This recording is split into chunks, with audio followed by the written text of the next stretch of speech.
Welcome to Board Gamers Anonymous, the podcast about board gamers and the insane fun we have at the table together. This is Chris. And this is Anthony. And this is episode 464, Big Box Store Games, now with Crunch. We like to thank all our Patreon backers for helping us bring you a brand new episode. Hey friends, welcome back. Welcome to the table. And again, we are talking about, as always, the latest and greatest in tabletop gaming. So this week, we thought we would talk about the games that everyone are playing because they happen to be in the big box stores.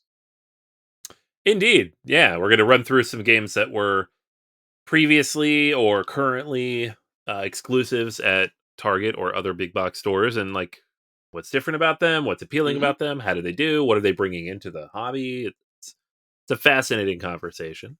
Yeah, absolutely. I mean, it's a long conversation, right? This has been going on for a long time. The dynamics with the local friendly game stores, what the publishers are doing, and how tabletop gaming is moving to the mainstream, Kickstarter, all that kind of fun stuff. Hopefully, the games that we'll be talking about here are games that eventually you'll see at the table, maybe at friend's house that you never knew, like tabletop gaming, and they're tabletop gaming. So, yeah, that's a thing. Yeah, it's not just Monopoly and Battleship anymore. There's like legit games being sold at Target and Walmart. It's crazy. Yeah, very, very true. So that will be our feature review. Before we get into our feature review, there's a lot going on with us out there. And in particular, another great opportunity to get people into tabletop gaming is one of our favorite, the Long Island Retro Gaming Convention.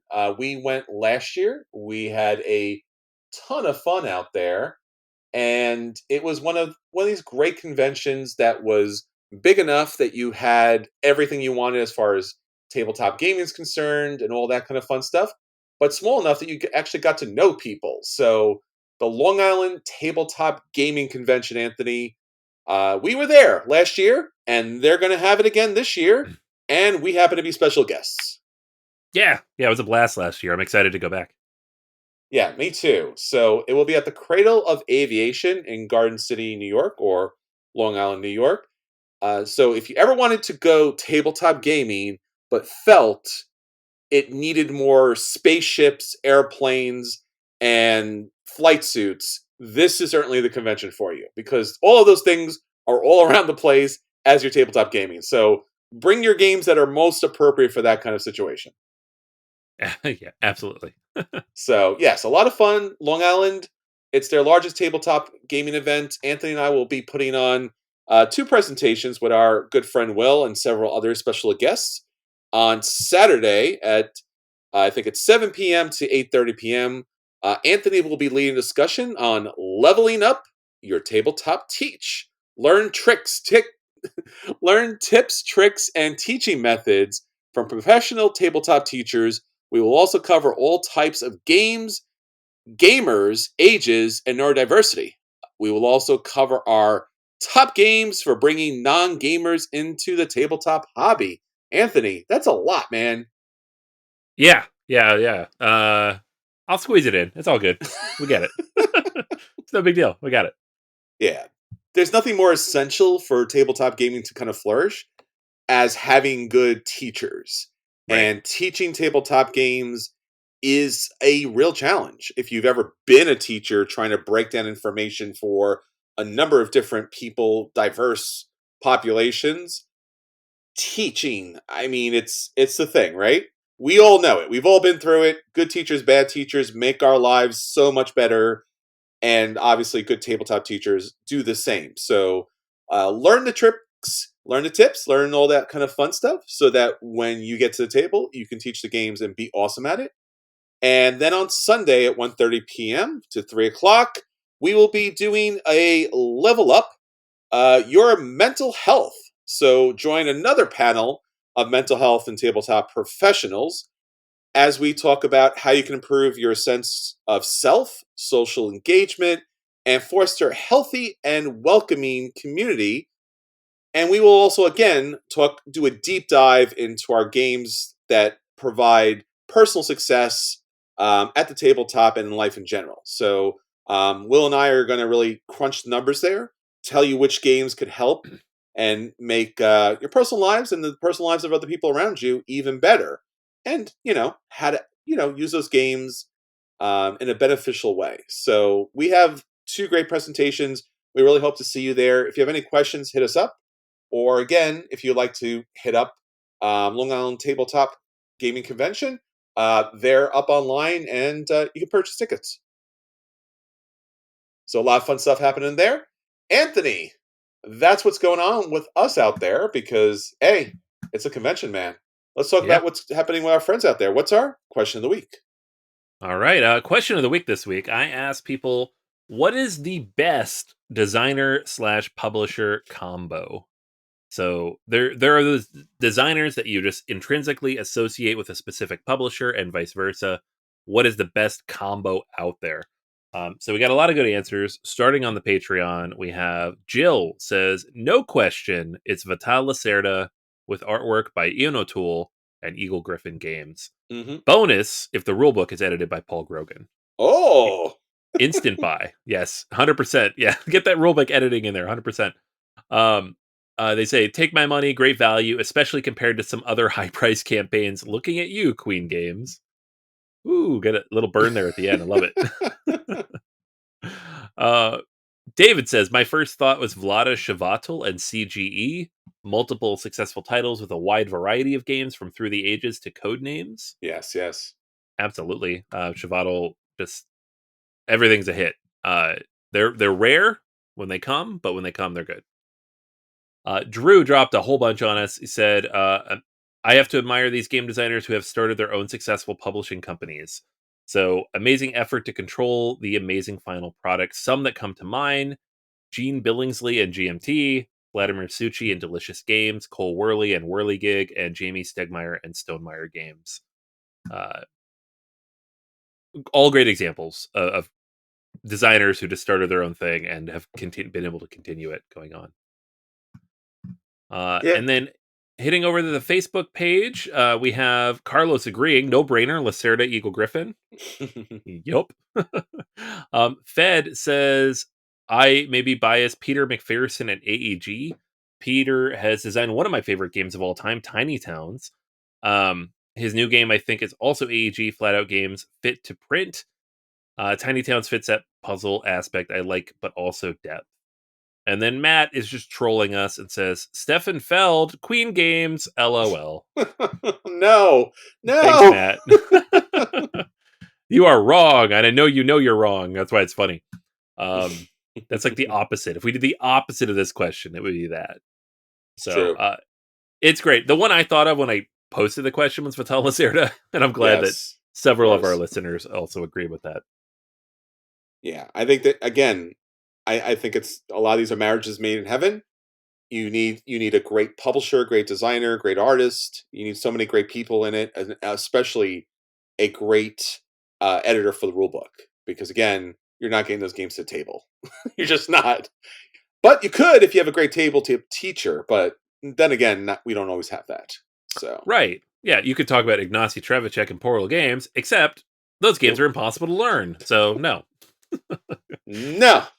And especially when so many tabletop games, especially the Euro games, coming over from Europe, sometimes not getting the editing love that they need and deserve, and then just hitting the ground and just being terrible just Yeah. because of the rule book.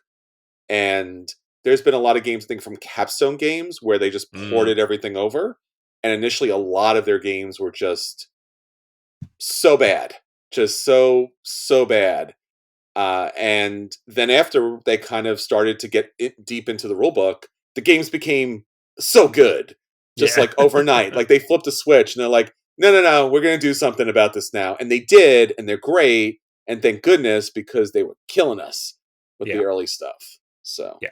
They figured it out quickly. They learned their lesson and they moved on. Whereas some companies continue to pump out terrible rule books. Terrible, terrible rule books over and over again. Come on, guys. yeah. Because I think, again, the number one complaint from non gamers when they, get dragged into the hobby a little bit is the teach, right? Like, Yeah. it's so long. There's so many different steps to it. We can't. we can't figure it out, you know. And I'm just like, oh no, I know where that's Mhm. from. Just yeah, because again, we're smart people. We could read rule books, and then you sit down to read a rule book before you want to play a game, and it's just taking an extensive amount of time. So yeah, Yeah. ouch, ouch. Yep. Yep. So the good combinations are the ones that don't require that. And that's always why I loved Vitalis Lacerda games is very complex, very heavy, and yet somehow the rule books made sense and they flowed and they were easy to read. And Yeah, you don't get that in a lot of games, especially ones that heavy. yeah. I liked Eric Lang and Simon. A lot of their rule books and a lot of their games just work out really well. Hmm. The man knows his miniatures, and the graphic design, the layout, the quality miniatures was always very good. And typically, the rule book was easily digestible. Like Blood Rage, I still have it in my head. It's easy to flip to the back and just follow through the rules, and there's not just too much going back there. So, a lot of great combinations out there. All right. So if you want to join us and discuss all the latest and the greatest, definitely hit us up on all the social medias, especially our website, boardgamersanonymous.com. But if the question of the week goes up on Facebook, and does it go up on X? I don't know. Are we calling it? Is it Twitter, formerly known as Twitter? Is it? I'll be perfectly honest with y'all. I haven't posted anything on there in a long time. So There you go. So it's up on Facebook. it's on Facebook. It's on Facebook. Who knew? Who had Facebook on their bingo card for surviving the social media, apocalypse? I didn't know that was going to happen. I But mean, who knew Elon Musk was going to come in and destroy one of them? I didn't know that. one of them, I don't know. I don't think he's done yet, but we'll see. We might have to blue sky it at some point, Anthony. Yeah, we might. We might. It's a good one. All right. So again, hit us up. Love to hear from you. Reach out. We'd love to reach back. Anthony, let's get on to the games that we want at the table. Let's talk about our acquisition disorders. All right. So I want to talk about a little game, just this little What? bit of game that Tiny? was just a little bit. Okay. Okay. Just announced it's going to cost like $25. It's coming to That's the big box stores. We're that's a talking about small today. that's a small Yeah, price. Uh-huh. yeah. You told me this was Target exclusive, correct? So Uh-huh. Yeah. that's why it's on our list. Okay. King of Tokyo Origins. Whoa. Ah, yeah. So we're getting what is it? The fourth version of King of Tokyo you can buy? Third, fourth? Ye- Let's see. One. So you had Tokyo, then you had New Yeah, York, yeah. then you had the I don't know, what'd you call it, the 90s version where everything's dark and black and neon. Knights. It was Knights. Yeah. And then they went with the island. Okay, so this is the fifth version. Okay, Give or take and the 3,000 expansions, because there right, was yeah. there was a lot of expansions to this. The fifth version of King of Tokyo, the third edition that is basically the exact same game, and it's called King of Tokyo Origins Hmm. because of reasons. I'm not really sure why it's Origins. Um, it is King of Tokyo. There's nothing really different or new about it. It is a smaller box. You get 4 monsters instead of 6. You get 6 dice instead of 8. Um, and it's basically just everything's a little bit smaller. The board Yep, looks smaller. All the it bits are does. smaller. Now the Yep, monsters are different. slightly. The well, yeah. No. You've got your Godzilla archetype, you've got your Kong archetype, but Yeah, they're not the same, right? One of them's a mechanical hamster. sure. So that's very different. Well, we had a mechanical bunny in the first one. That's true. Yeah, And you got like the iron gorilla guy, you got the big yeah. cyclops fish dude. The Um Godzilla one was way too close, I thought, because you had Gigazilla, I think was the initial Gigazor. Gigazor. Gigazor. Yeah. Yeah. Hmm. Yep. So I don't know what they're doing here, but it's so it's obviously 4 player only. You don't have a lot of options. It does add new stuff, so it can serve as an expansion because a lot of expansions are just more guys to throw out there. Obviously, you don't have the power up cards baked in, so it's just the basic cards thrown in there that kind of you can buy with your energy tokens. It's King of Tokyo boiled down. They're like, what can we remove from the box to make it Hmm. cheaper? They Sure. removed all of that, and now it's cheaper, and now it's in Target. So I like King of Tokyo. I like having a smaller version of King of Tokyo. I teach a class where my students love King of Tokyo, so I will 100% pick up probably 2 copies of this just to have. Sure. Um, and then one of them, the bits will go in the other box, and the other one I'll bring to class with me. But do you need it if you already have King of Tokyo? No, gosh, no. This isn't for you. This is absolutely not for you. But it's a perfect fit for me and my particular use case. Yeah, and it's great for getting people to the table, and we'll talk more about that on our feature review. Because again, it's smaller Tokyo, so more people might buy it, more people might play it, and not for us because we want to have all the pieces and all the things. Because I was I guess a monster binge for a while, and then at some point they were just like they lapped me, and I was just like, I can't keep collecting them because No. there's way too many, and they are super expensive now for some particular reason. But this is easily attainable, consumable, and fun, good stuff. Yeah, it's cool. It's cool to have it. I'm glad it's inexpensive. Like if this went to just the regular hobby stores, and I love regular hobby stores, but if it was just like that with the expansions, like those individual monster packs were like $10 to $15 a piece. This would be expensive, and it's not at Target. If you wait a few months, it might even be even cheaper. So I'm Sure, happy that it exists. And I guess that's it. That's like it's not a new game. It's not anything interesting, but it's coming out, so it's cool. excellent. All right, well, I got two games that are coming out soon. They'll both be on crowdfunding. First up, from Oddbird Games is Fled. Fled, a gripping game of gutsy escape. This will be up on Kickstarter probably about a week when you hear this episode drop. Sneak down through corridors, sidestep wardens, and secure items to free yourself from a vile Victorian prison. So it's a prison break, people. We're trying to break out of prison because that's the thing that happens in games too. So if you ever saw that Prison Break, the TV show, or just any of the great Alcatraz movies, well, guess what? It's the mid 19th century. You've been jailed for petty theft, and you're looking for a mixture of contraband in order to navigate yourself through the prison to escape, which would be great. And if not, try to collect as much contraband as possible to score as many points as possible and win the game. So basically, you have your own particular character, your little meeple on these different tiles that each turn you're going to be putting tiles out to the board to expand the prison, and you are trying to build your way with those tiles towards the exit while other players are doing the same, but also you can kind of mess with people and kind of like navigate the prison so it becomes a little bit more of a maze. So that's a really interesting concept right there, these double square tiles that you place out, and they connect to other rooms. So you have to make sure that if you have an outside, you have a green environment, it has to connect to that. But then there's ways to connect the rooms through arches, doorways, and windows and such. But as the characters moving through the game, you need certain tools to be able to get through certain rooms, not to mention the keys to get out of the prison. There's also day and nighttime situations, so um, different things become available. The warden is a character, a meeple in the game that you can also send after your other prisoners to get them shackled down, and they'll lose points. But they're also sending that get the warden after you as well. There's also a chaplain, prison chaplain, who's doing great things to help you get free or be able to deal with the contraband that you're dealing with. But the most interesting part of this game, which I really like, and I'm trying to think if I've ever seen this before, there's not cards in the game, but you get, again, these two room tiles, these long tiles, and the tiles are multi-use tiles. Now we see multi-use cards, but there's multi-use tiles here.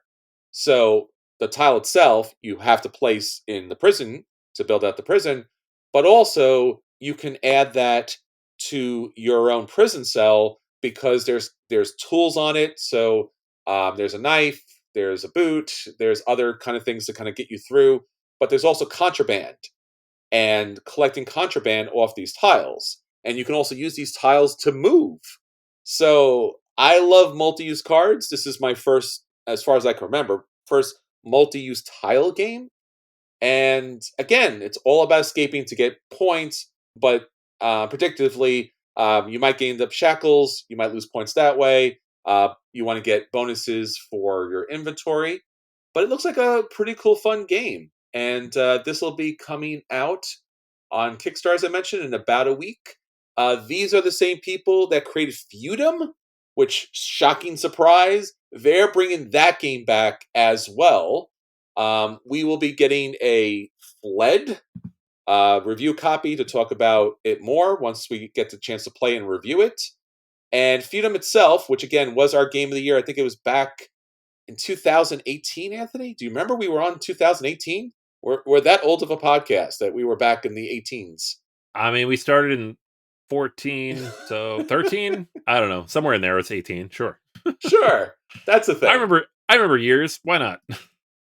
So Oddbird is also coming out with Feudum. Again, they're bringing it back out. I love that game. We've loved that game. It is a endearing, super crunchy game that really has, again, one of my favorite mechanics, the cards, but also it had this wondrous kind of mechanism where as you're playing your actions to activate your particular guild, the items and things, the actions that you had spilled over to the next guild, and then so on and so forth. So as the game goes on, and as you and the other people at the table keep taking actions and trying to take control of the guilds, trying to take control of the map, everything kind of snowballs, not just for you, but for everybody else.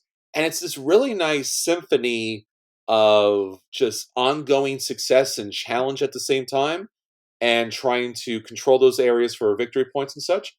We love the game. It is crunchy as all get out, but it's certainly worth the time at the table. Well, they're bringing it back out, but this time it's coming out to GameFound. This will be their 7th anniversary. It's the original game as we know and love it, especially with all the kind of fun artwork and all the great guilds and the great, interesting fantasy, kind of like realistic Victorian, but also fantasy kind of looking characters to it. They also have some really cool upgraded pieces. Anthony is always bothered typically by a 5th player. Not to worry, Anthony. This game has a 6th player in it. So, Why? well, This game is so what? well, look, they knew that 5 players was bugging you, so they went ahead and made a 6th player, so you wouldn't have to worry about the 5th player. My God, how long would this be? Like 4 years? Come on. The only good thing I would say is you don't have to play with that many players, but you could. Oh yeah, you could. But why pay for those pieces then? Huh? Because some people, I'll be honest, because some people are like me and they like to play with the 6 the 6 players. Because you can play all the guilds, and that's kind of fun because there are mainly 6 guilds on the board, so it allows people to really, I don't know, take control of those guild areas. So Feudum is going to be on GameFound. I think they were talking about a May release. So jump on GameFound, follow their campaign. You'll get updates and other stuff as far as it's concerned. And we'll also get a review copy of this, and we'll get to the table and get 6 people and challenge Anthony to the end of all existence as we feud him up. No. I will play with 6 players, so there you go. Yes. You've been supposed to teach me this game for like 8 years. I don't know if it's going to happen, so... I know it only came out 7 years ago, but it's been 8 years. It could happen. It could happen with 6 players. That's the thing that could happen. Oh, is that the monkey's paw? That's a monkey's paw. If I want to learn this game, I got to learn with 6 players? Okay. Well, I think you want to teach 6 players so that 6 players know the game. I guess that's 6. That's a good argument. I know. Okay. You know what? I take it all back. I'm okay with that. There you go. All right. Well, that's everything for acquisition disorders. Now to what's hitting our table at the table, Anthony. So, my friend, I got some great games to table. I got some great games online. First up, I want to talk about Federation. Bum, bum, bum. This is a game that came out in 2022. Got to play this recently at a convention. And then, as luck would have it, it's on Board Game Arena. So, got to play it more and more and more and more. And this is, in fact, as a lot of games are, right? Certain games need a lot of players because reasons, like in particular Federation, you can play with 2, but really it's a 4-player game because one of the main elements of the game, of this game itself, is there's voting. And When you play with the lesser players, you kind of get a dummy player that comes in there and puts random votes out there, which is not really satisfying because it's random. This you really want to play with a 4 players at the table, or again on Board Game Arena. You can play it plenty of times on there. And basically, the game is all about this Federation Council. Again, Star Trek, Babylon 5, or such, where they have these giant federation of planets that are coming together, and you want to prove that you are worthy to join this amazing federation over 5 years or 5 rounds. And basically, it's divided into 2 main steps of the game. The first step is where players take turns and they play their ambassador tokens and these really cool chits. I don't call them chits actually. In fact, they're kind of more along the lines of like really solid discs. And on both sides, on one side you have your voting side, and the other side you have your point side. But you have 4 different ones here in the game. Now, some of the sites don't have voting, some do, but the ones that do are more powerful. So basically, what you're doing in the game is you have this really lavish board. You have this big federation that's having their council meeting. Think of like, I guess, episode 1 of Star Wars, where it's the Trade Federation. They have those little kind of individual spaceship little disc platforms where the representatives are standing. You're going to play your votes out to those different areas that allow actions to take place. Again, you want to do the numbers because you want points, but also you want to do votes because at the end of the game, that Federation Council, certain areas of the board will score. Now, these different areas of the board, there's 5 different areas of the board. So as the game goes on and you take these actions, you are activating these 5 different planetary systems. Each of them have different benefits and resources.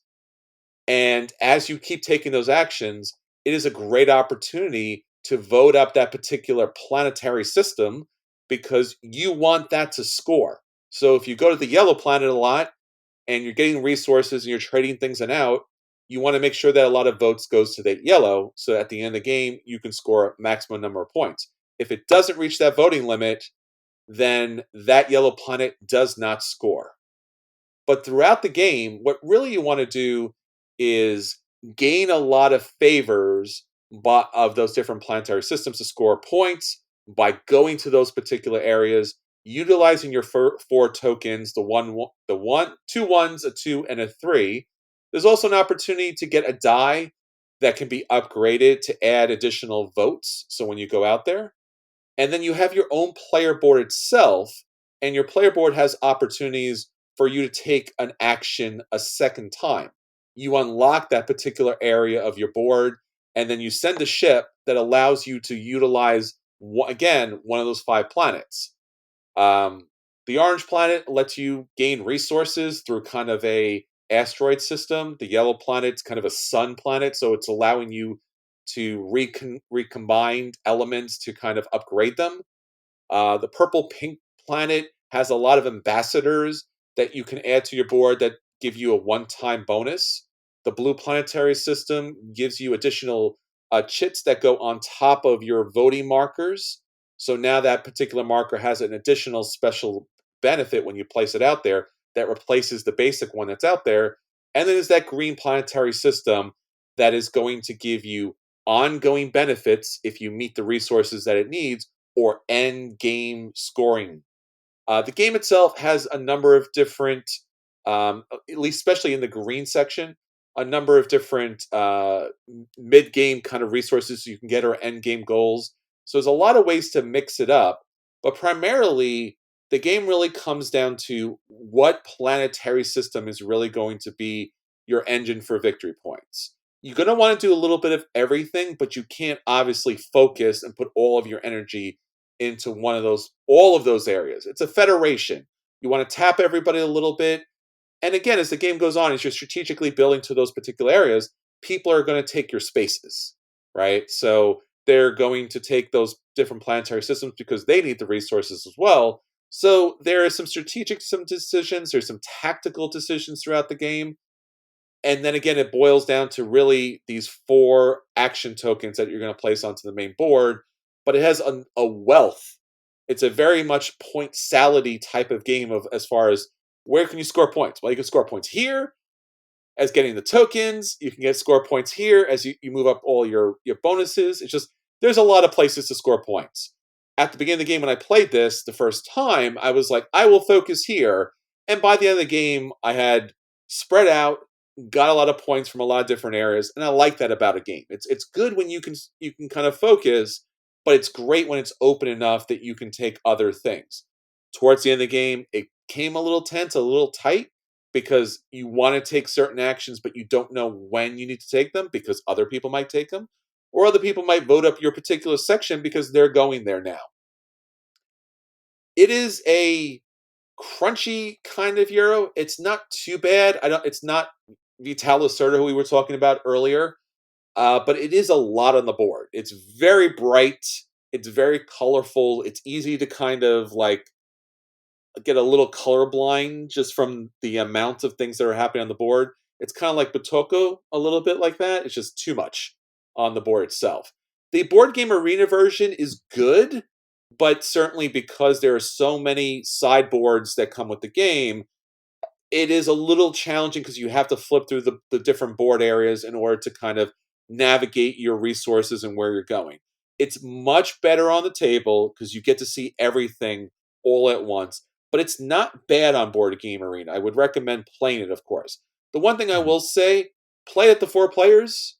It does better. It's a lot more enjoyable and engaging if somebody is going to take an area that you might want, or you take someone's area, or you're voting a particular area. If you have a dummy player jump in there and just kind of throw votes in a certain area or close down certain sections, it's more annoying than it is, fun. So, uh, Oof. yeah, that's always kind of a real challenge as far as that's concerned, and we've seen that a lot. And again, it's sometimes that's what it has to do. So Federation from Eagle Griffin Games uh, gets a play for me. I think it's a good solid game, but definitely needs a certain player count to be optimally successful.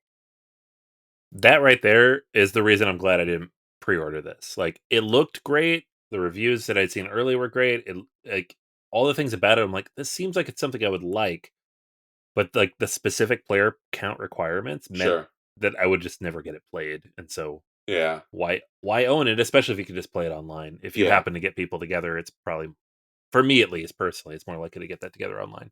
Yeah, and there's not a lot of player interaction other than taking other people's stuff or getting to a Mm, certain area. So the voting isn't really it's not there's not a social dimension to it. It's pretty clear what you're going for because you're investing in a certain planetary system. So you're going to mhm, send the votes there. Everyone sees that coming.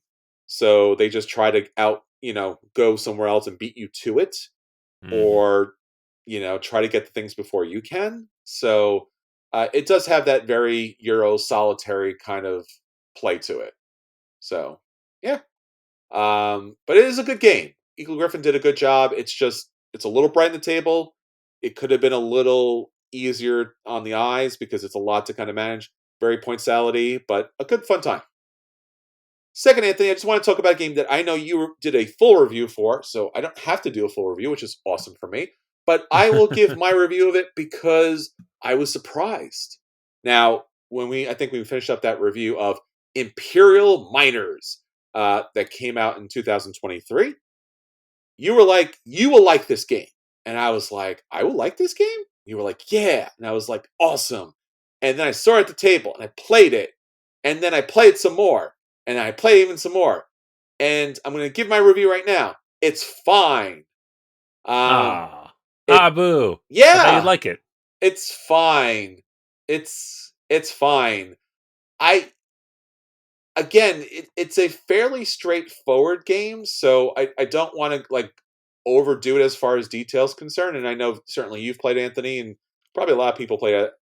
Basically, you're building a mine, and I guess it's in the Imperial Settlers universe or cinematic universe. I don't know these Something days. like that. Yeah, it's the So they've taken that kind of art and aesthetic, and I think the art is gorgeous. I think it's so much fun. There's so much detail in it. And I really love the design here. Very easy to read, good graphic design, lots and lots of fun.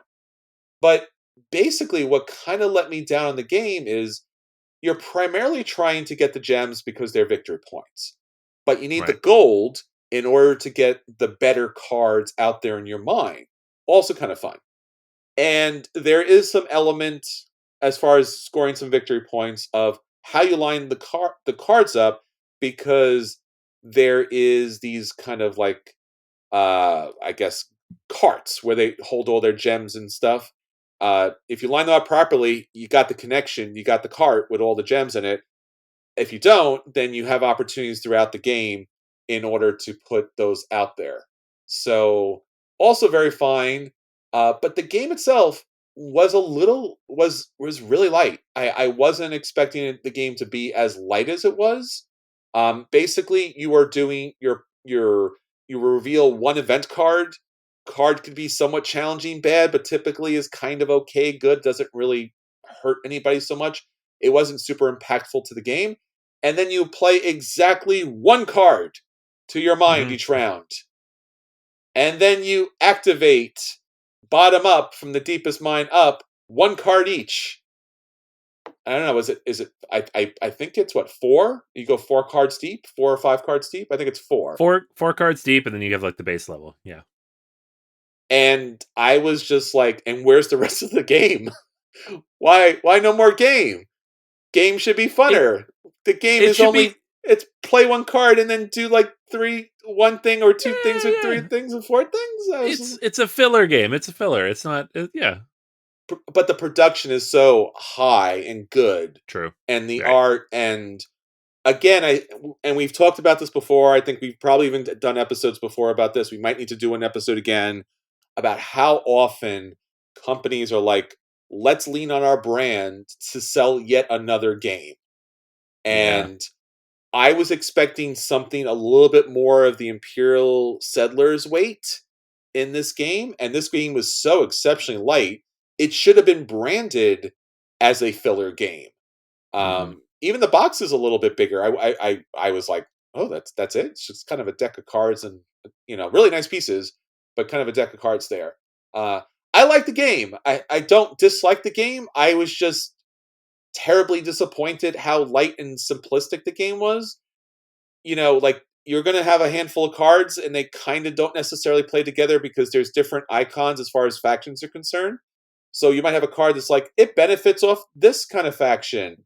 I don't have any of those cards in my hand. Maybe I'll get some more, but I'm really just playing one card. So like, it might be this gets 2 coins, this gets 3 coins. I'm like, all right. Um, but there might be hope, Anthony. I don't know if you know this, but there is an Imperial Miners expansion coming Woo! out. Aztecs and Weirdlings. So it's Weirdlings. yeah, That's a new one. it looks like all monsters basically. Ah, okay. Why?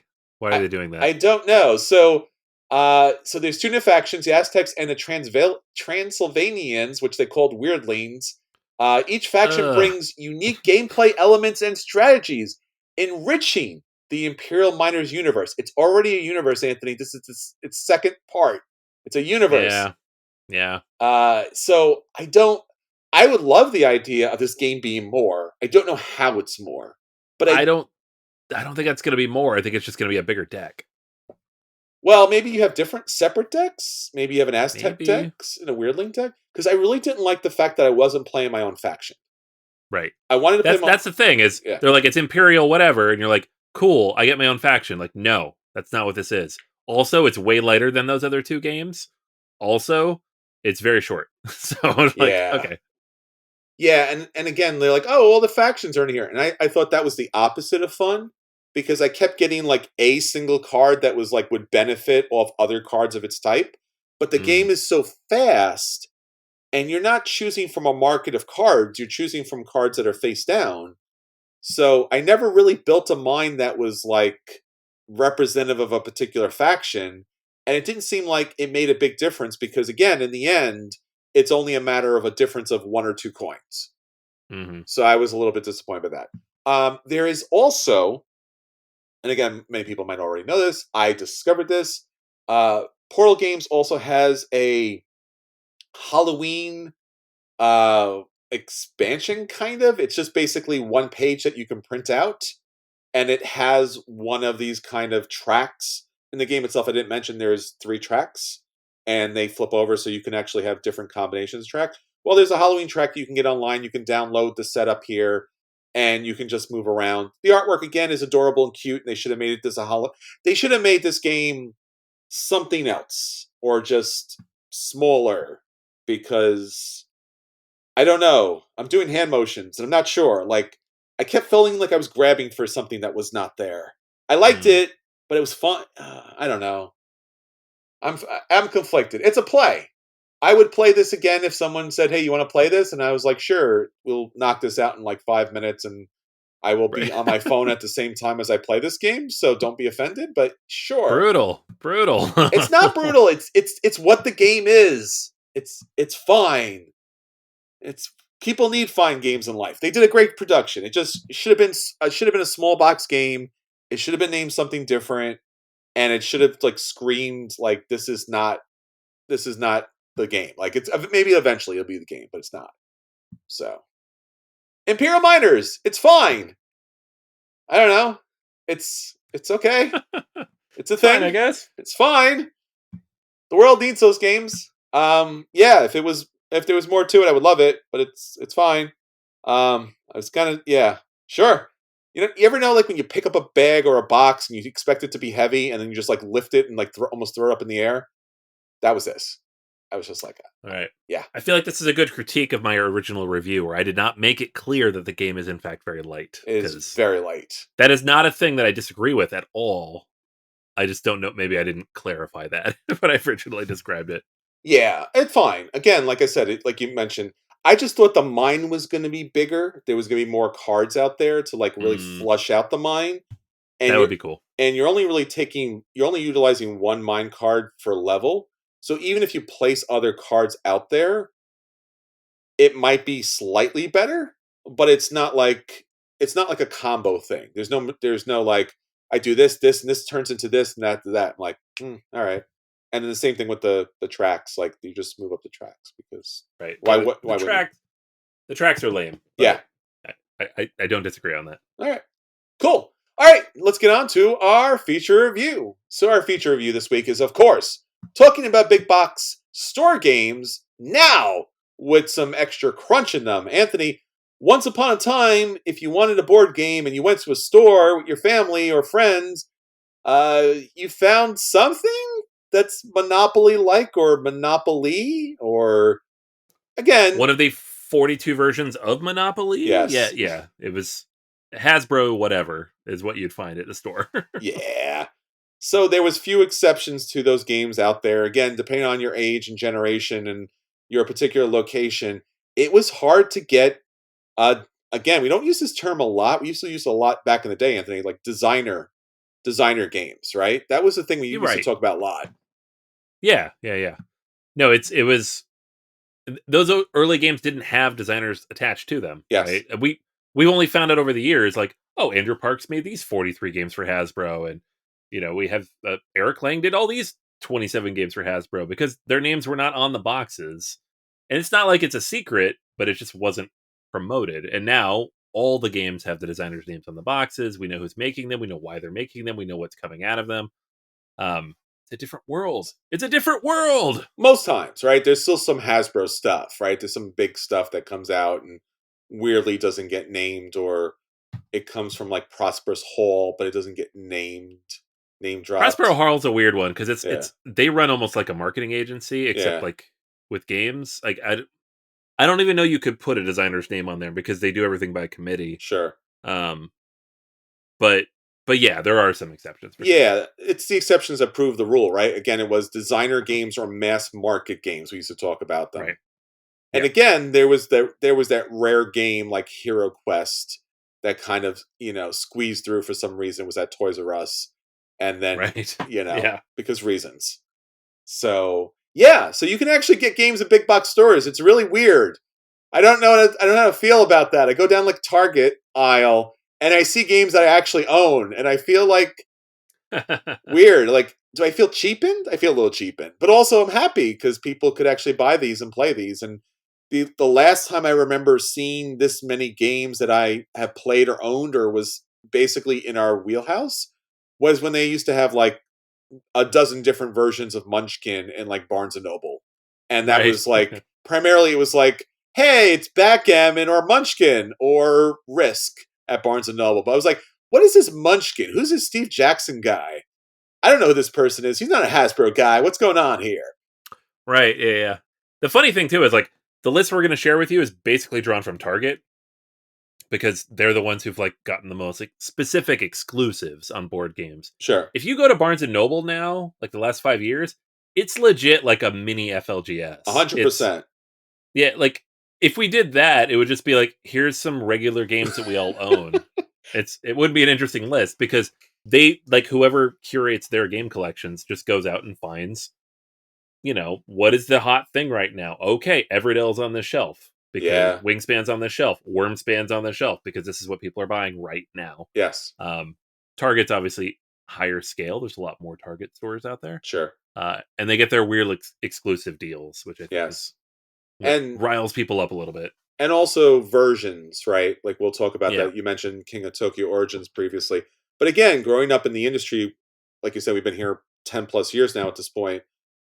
When a game that was meant for the friendly local game stores, these designer games, and they didn't go into those stores, but went to a Barnes and Noble or some other kind of early kind of big box store, it was an odd event. People didn't know what to do with themselves. The stores were very upset because the stores were directly supporting the industry. And now here's this exclusive version of a game that's not going to hit the local stores, but going to hit some other kind of vendor marketplace out there. And they were just kind of, that was devastating. There was almost like upheaval about that kind of stuff. And I know over the years going to the game conventions, it was very upsetting for the friendly local game stores out there because if they couldn't get those games and they were going to other places, how were they going to survive as a business? But on the other side, the designers and the publishers want their games to get to as many people as possible. And only through those big box stores, Barnes and Noble being a smaller version of that, but obviously your Targets, your Walmarts, your Costco's, your Sam's Clubs, just exponential growth. And now their games are getting into the hands of people who never saw those games. So the friendly local game stores, while amazingly supportive and beneficial, somewhat restrictive. So yeah, yeah, challenging on both sides. yeah. I mean, if we're just looking at Target for narrowing our sample size, there are 2,000 Target stores in the country. Yes. So if Target says, "Hey, we want to exclusively carry a version of your game. We need 20 copies for each store," that is 40,000 games you've just sold, Yes. which could be 5 to 10 times as many as you were planning on, like that you would print otherwise for just an FLGS order. It's big time. So like you get those sales, especially if you sell the games, it's a big deal. So it makes sense that they make these deals. Where it gets a little sketchy, and we'll talk about it with at least one example, is when you have something on Kickstarter that then has a big box store exclusive release before people get their stuff. Oh no. And it's like, okay, so are you using the money from Target and Walmart to pay for the shipping to your backers who Ooh. paid for the production of your game? Like, it's a little sketchy when you get to that point. Um, but for some of these smaller companies, that's not what's happening. They're just like excited to get their stuff out into the world. Absolutely. And it's also hitting a market that tabletop designers or publishers don't usually get, right? Non-gamers, right? Right. Yeah. The gamers are going to find these games, right? So as you mentioned King of Tokyo Origins, I love King of Tokyo. You love King of Tokyo. We will probably go to Target weirdly enough to buy King of Tokyo. Yep. We will journey to a Target. But families who've never heard of King of Tokyo might pick it up because it's on the shelf, it's affordable, it seems fun, accessible, and that's what they're looking for. Yeah, and that's the reason why Yellow makes that deal. They're like, "Hey, we can get this game out into the world. We can get more people in front of it, and otherwise, and King of Tokyo has been in Target before, but now this is a cheaper version of that. Yes. You know, we're not going to like go through all the hobby games that have been ridiculously overpriced over the years in Target. But there's been plenty. Yes. If you remember the Game of Thrones Catan Oh that my was god. at Target for $80, I'm like, no one is buying this. Literally, no one is buying this. $80 at Target is insane.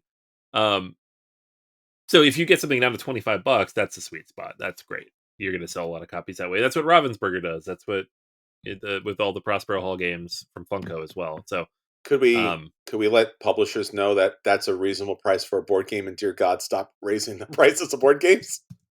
yeah, I would love that, but no, they're not going to take that lesson at all. Ah, jeez. Like, if they can sell a $25 game, they don't need to sell a $125 version of it. I'm just saying. Yeah, All right. I So agree. we all agree. So Anthony, let's get on to the list here. Yes, let's do it. So, we mentioned King of Tokyo Origins and what that means. We've talked about what the game is. So, that is the current one. That's the big one that's out in the world right now. The another recent release, I guess not recent, but like the last year or two, is Spirit Island Horizons. Hmm. This is again, they take Spirit Island, they boil it down to bare necessities to play the game, and they sell it for half to a third of the price. Oh, much less. Yeah. It's this game is 25-30 bucks versus the base game, which is like 70 or 80. Yeah. It's gone up. It's been pretty expensive. Yeah, so this you can play with 3 people, has much fewer of the spirits, but it is just Spirit Island, right? Yes. It's not like a lighter. They haven't dumbed down the game. They've just put less stuff in the box. Yes. And there's not actually like the Dahan little huts are not there. They're all like everything's chits. Everything's cardboard in that game. Right, And I think even the boards themselves, the spirit boards, are kind of thin as far as they're not the hard kind of cardboard that you're used to. They're thin, kind of paperish kind of thing. But it is Spirit Island, fully and completely, and you can actually play with those spirits in your regular game. right, yeah, and I think that's why it's been so popular. Is people like me go buy it to add to their collection of spirits because they are different spirits. It's not the regular spirits boiled down. They're like, oh no, you get all the stuff you need, and then there's new stuff. Yes, So it like smart. speaks to both sides. If you're just a parent who stops by a Target and sees, hey, this looks like an interesting game, and you buy it for your family, who boy are you in some it's have fun learning how to play this. But for the gamers out there, this was a cool release. Yeah, and I think the spirits themselves are, and Spirit Island does have their difficulty scales with the different spirits. These are the easiest of the spirits to play Right, of because course. Right, they're very like base, kind of like give a single bonus kind of defense or offense or whatever else. right. Whereas the other spirits are like, and then like you need to be near a coast, and then there needs to be a sudden wind, and this has to be a forest. And you're just like, nah. No, these are a little easier, at the table. So, but yeah, great game. Yep. All right. Next up is not necessarily a good game by all accounts, but a good example of a big company boiling down their materials to a cheaper package. This is Space Marine, the board game. So, Games Workshop has been releasing a lot of board games lately. It's something that they, in the past, would license out, but in the last like 5 years, they've been just pumping them out from their own production capabilities. And so, this is one that is available, I think, currently at Target. They've recently had versions of like Blood Bowl and other versions of Warhammer 40K and Warhammer Fantasy, like small box, like similar to a board game box, sold in other big box stores. I think I got a copy of Blood Bowl second season at Barnes and Noble not too long ago. There's a version of Warhammer Fantasy that was at Walmart not too long ago. So this is Space Marine, so it's 40K. It's a board game sold at Target, which means it's relatively affordable. It has a bunch of miniatures in it, 23 of them. They're push fit, so you don't have to glue them. And those miniatures then end up being like a couple bucks a piece, which is a huge discount off of what you usually pay for Games Workshop miniatures. The general consensus is the game is terrible, but you get very cheap miniatures, and it's a good introduction to the system for a relatively inexpensive price, considering how expensive it is to get into Warhammer. So, like for $40, you get enough miniatures to play a 2v, like a 1v1 game, and you could then take those miniatures and throw them in another game if you upgrade. So, uh, it's an interesting example of this type of decision from a company and how that can benefit them. Whether the game's good or not, people are buying it. I get. Oof. I mean, I worry because Space Marines would never stand for this, and No. they would be very very upset about what was happening there. But I get it, I guess. But also, I guess you can, and then we say it's not necessarily a shrink. It is in some cases. It's not not certainly a dumb down because again, a lot of these companies are so very smart about keeping their games the core quality. But here, there's failures. Certainly, there's where things go wrong, like really bad. So yeah, Yeah, this isn't great, but it is what it is. It needed to happen. yeah. Um, all right, next up, we have Horrified. And really, we could say Horrified in general, because this has been a big box store game. Because it's Ravensburger and all their stuff is big box store. But Greek Monsters in particular was a recent release, and outside of conventions, which is where I got my copy for my son, it has been big box store exclusive. Has not yet gone to local game stores. Uh, it Greek Monsters is, and I reviewed this not too long ago. Fairly similar to the other permutations of this game. It's a standalone version of it, but in this case, you have the Greek monsters that you're fighting against, and you are playing as avatars of the gods. Uh, and so, if you like Greek mythology, it's amazing. It has all this stuff baked into it. It's a very cool implementation. The artwork's really fun and interesting. The different mechanics around Medusa and Cerberus and Chimera and Minotaur, they're very interesting and cool. And there's an expansion on the way that they've already announced. Um, it's one of those things, though, that like I'm glad it's available in big box stores, but it's also like a slightly more complex version of this system. So I wish, I don't know, like the base version is a little harder to find now. This is the one you can get. And that's kind of the progression we get in the big box store releases is like, oh, this is the version you can get now. Like if you want Villainous, go somewhere else. But if you come to the store, you're going to get Villainous Star Wars. Yes, You better like Star Wars. If you want Horrified, you get Greek Monsters. The other yes, one's gone. You got to go somewhere else to find that. it's true. It's so you've got that big box store cycling of content to have everything be new all the time. Sure. And this is kind of a representation of that. It's a good game. You should pick it up if you like it, but if you want the old version with the universals, you got to go elsewhere to find those. It's weird, but I guess it works. I mean, it's distinctive. I mean, are you bringing this to the game table and getting laughed at by the other gamers? Like, haha, you got the Greek monsters. Like, no, these are cool. These are cool. These are also cool. Just because it came from Target's cool. It's the same game, right? Just different monsters. Yeah, Yeah. I haven't tried it yet. I don't know. Like my son's all about it, but I, that's a different audience I for mean, sure. I like the Greek monsters better. So I'm just Oh yeah, yeah, this is my favorite version of the game. I've played all three. I like this one the yeah, most by a lot. 100%. All right, so those are like ones you can like are currently available now.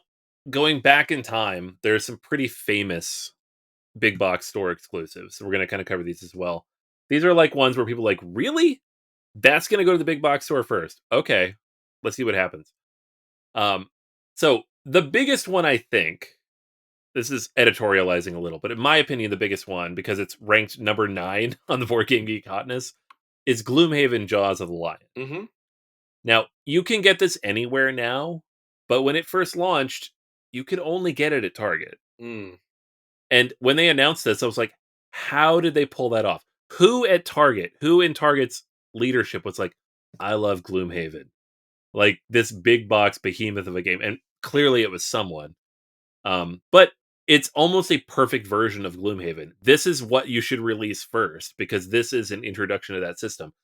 It is Gloomhaven, without the boards. You've got like a book that kind of serves as your map and 25 scenarios.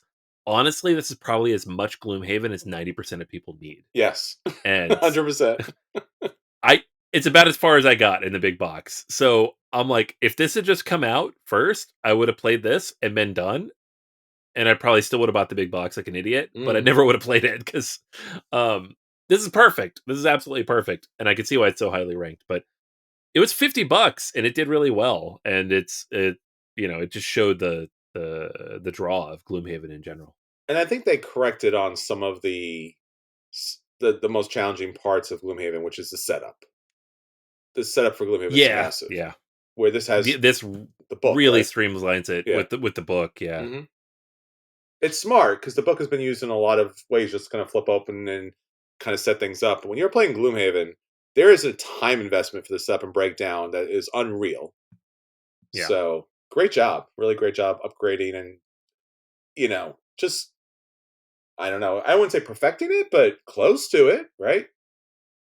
I mean, as somebody who teaches writing and it just like rails on about concision all the time, like boil it down, boil it down. What is the least amount of information you need to convey what you're trying to convey? This is that, Mm, right? This okay, is this is Isaac Childress's vision boiled down to as little as needed to convey what he's trying to convey without it being like too dumb, right? Um, it's a perfect balance, in my opinion. I think excellent. it's great. Yeah, All right, next up we have Pan Am. This is from Prospero Hall. Now, Prospero Hall released a billion games, right? they did. Like they did Horrified, which we just talked about. They did Villainous, which is later on the list, but we can kind of cover it now. But if you go to Board Game Geek, they have 136 listings. Almost all of these are big box store exclusives, at least started that way, right? And some of these are before Funko, some of them are after Funko, but they've released a lot of stuff. Pan Am is a great example because this is a fairly heavy for a big box store type of game. It's like a 2.5 weight, takes an hour to 2 hours, has a decent amount going on. You pull it out and you play it, and it looks like a game you would buy at a friendly local game store, and yet you'd buy it at a Target, and that was the only place to get it. That's where I got my copy. Um, and it's celebrating like a long lost time in American aviation. It's like such a unique, specific weird thing that I honestly can't believe got greenlit by like a Target. But here it is, and it exists, and it's good. Excellent. Um, Evolution, the beginning. This was the dumbed down version of Evolution that they put into Target Yeah, exclusively. I don't think I ever got a chance to play this because I like Evolution fine, but I didn't like it enough to think that I would like a dumbed down version of it. But it sold a lot of copies of Evolution for them. yeah. I played this. It's again, I feel bad saying dumbed down because I think there's a negative to True. this. Sure. Yeah. I think just like King of Tokyo, it's smaller, it's shorter, it gets away with lesser components, and but again, Evolution doesn't really have a lot of components. You have that little watering hole, you have your cards.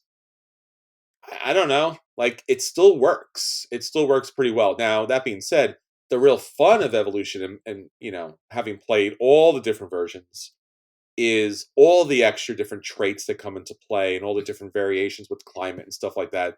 But if you asked, does evolution the beginning work as an evolution? Yes, absolutely. I think it's fine.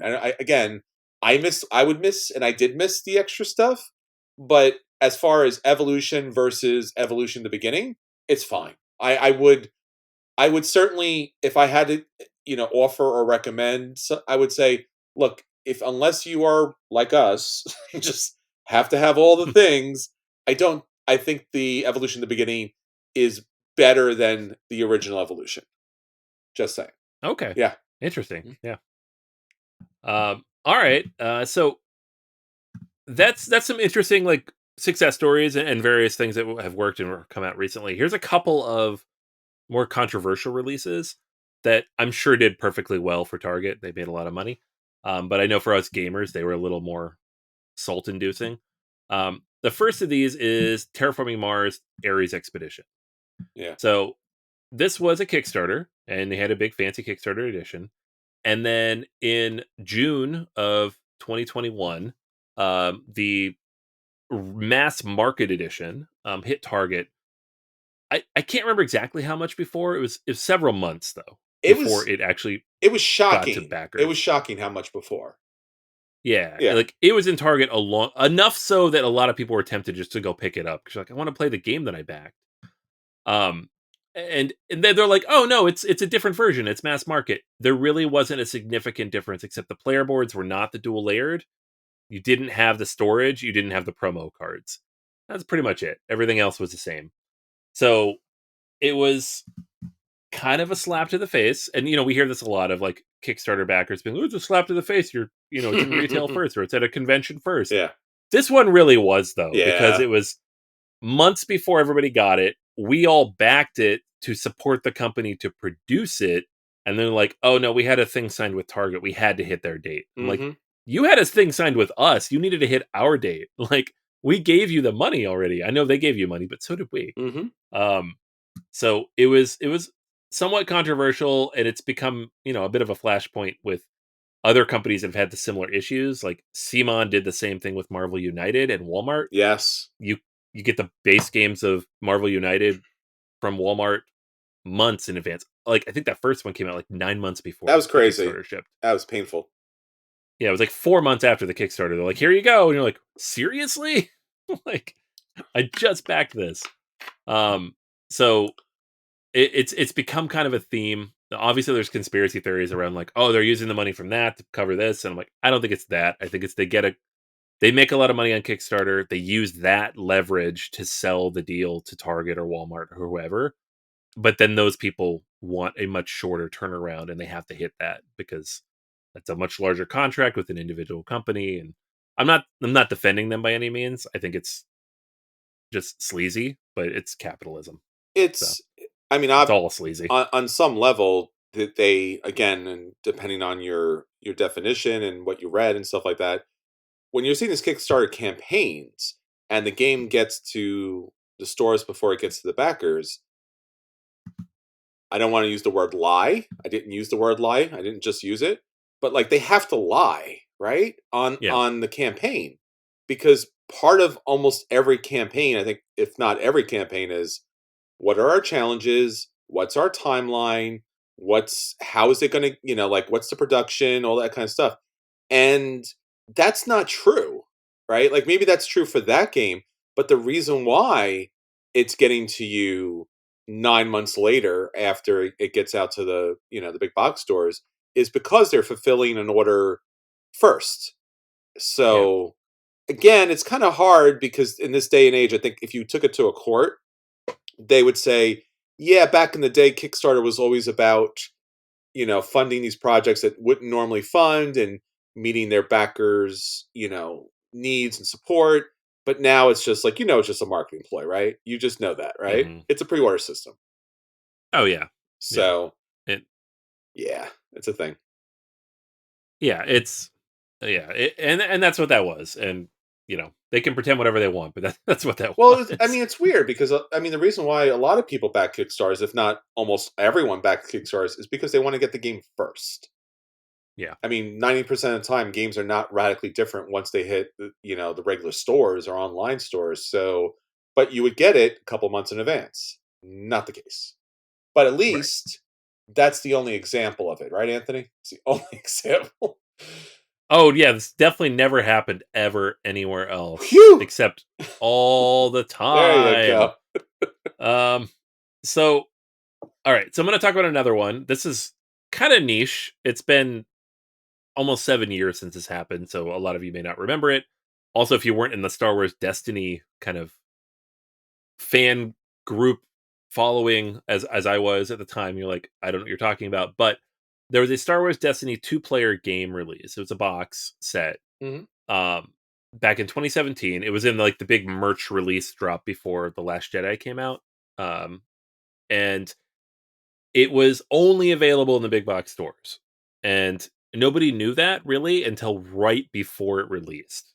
So some of the local stores were like, "Oh yeah, we should get some copies in," and they're like, "Oh, actually, we're not going to get any because it's only coming to the to Target, and you got to go there to pick it up, and then maybe we'll get it later, but by then you already have it, right? And it made no sense for a lot of reasons because a game like this, and this is a Fantasy Flight thing that they just terrible, terrible. But for a game like this, you need the group play, right? You need organized play for the game to survive. Like you need people playing it casually, but you also need people playing it in a group setting. And the game had just launched like the previous year. Like it's not Magic, it's not Pokemon. You can't release whatever whenever and have like, oh, we got the mass market and we've got the friendly local game store. Like, no, this is new content. It needs to be available to everybody. And it just wasn't. So it was like unavailable, and it was easy to find. Like I went and got it at Target and I picked up a copy, but like when am I gonna play it then? I'm not gonna bring it to my local game store that's all salty that the game didn't release there and play it with people there. I'm gonna play it at home with nobody. So it was like a weird thing with exclusive content to it that was only available in like this weird limited setting too. And they sold out within a few months, and then eventually the local game stores had it Mhm. and nobody bought it there. So many, many examples of this. This is just one that I particularly latched onto. Mhm. Um, but it's annoying. Yeah. I when was the last time you even thought about these Dice Master like games, right? Like that was a big thing for such a blink of the eye. It was so big, and it seemed like it was going to take over the industry. Like collectible card games was always the thing, and then they were like, "Hey, collectible dice games, Yeah. dice. How about it? How about it?" I loved it. I was cleaning up my basement because I had a little bit of a leak, and I was like, I have a lot of Star Wars Destiny dice. Like hundreds of these things. I love this game. I don't know where to put It's a these. They great take up a lot game, of and space. I've looked down. Like it's been on like massive sale on the online stores for quite some time, and then every time I'm just like, I don't know, I don't know, just like because it's There's nowhere to put it, man. There's yeah, nowhere to put it. a lot of dice, a lot of dice. Yeah. I'm very excited for Star Wars Unlimited because it doesn't have dice, and the game was good. So There you go. all right, and the last one we're going to talk about, just very briefly, is the Ticket to Ride line of the little guys, the Aw, New Yorks, the Londons, the Paris, the Amsterdam. I think they're up to they're San Francisco. They have 5 of these now. yeah, Um, it's the miniature versions of Ticket to Ride, mm-hmm, which almost exclusively launch in the big box stores. Eventually, you can get them wherever, but when they first come out, that's where you find them. mm-hmm. They're great. They're good introductions. They're short. They play great with smaller player accounts. They play great with kids. They play great in my classroom, but it's I have to track them down in the stores. Um, but they generally launch in the big box setting.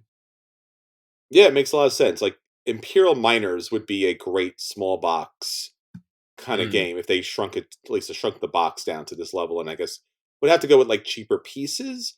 But these are really nice introductory games to non-gamers, or even gateway gamers who kind of get them into the hobby. You can kind of knock these out rather quickly, and there's a lot of different ones. So it's kind of fun. You can throw these on a coffee table and just leave it there, and yeah, it doesn't take up the whole section there. But yeah. I love how small it. The game takes like 20 minutes. It's great. mhm. Yeah, no, it's a lot of fun, and again, it's nice to see. It makes a lot of sense, right? And I think we're in the day and age where companies do want to expand their customer base, and they're willing to take a great game and produce a equally great, smaller, sleeker introductory level without destroying the game, so to speak, for like the consumers out there. So the big box stores have helped a great deal of distributing these great games. There's been a lot of these simpler versions of games, but these certainly the ones that went to the big box stores, there was a lot of thought put into these, and it's great to see Right. the individual designers um, retain the core of their great games and not monopolify it because they could have done that too and nobody would have been the wiser. Oh, Spirit Island, you take your spirit and you roll a die and your spirit floats around the board because that's Spirit Island, right? Like, no, it's actually Spirit Island, and you get to play Spirit Island, and you know what it is, and you can play the bigger version later on, and you're already, you're there. It's not a joke. It's not a joke version. Sometimes these cards and dice games are big box games are a joke. These are not. So, yeah. Yeah. Yeah, I love that. I love that they're not jokes because I think that's what we used to get. We It's did. like, oh, here's a dumbed down nothing version. Like, no, no, no, no, no. Give me the game, just cheaper, and I'm okay with that. It's weird. I guess again, like the idea is that where is the big market? We want to have the exclusive sticker on it, so to speak. I guess that's also a down version for these big box stores where they happen a lot of times to put stickers on the box, which we're not a fan of. Mm. But these games go out there. I mean, the local game stores or the online game stores themselves would love to have these as exclusives. Oh We yeah, don't see right. that really much of anymore of these game companies kind of make exclusives for, you actually have to travel to get an exclusive or go online to a certain store. I guess that's what Kickstarter is, or crowdfunding, or GameFound, or Hasbro has their Hasbro Pulse because that's exclusive. So I don't know. Choose the exclusive that's $200, or choose the exclusive that's $20. Choose your poison, people. Buy both for some reason because we do that all the time. Yeah, that's true. Like, yeah, what are you gonna do? All right, everyone. So that's everything for this time. Until next time, this is Chris. And this is Anthony. We'll save you all a seat at the table. Take care, everyone.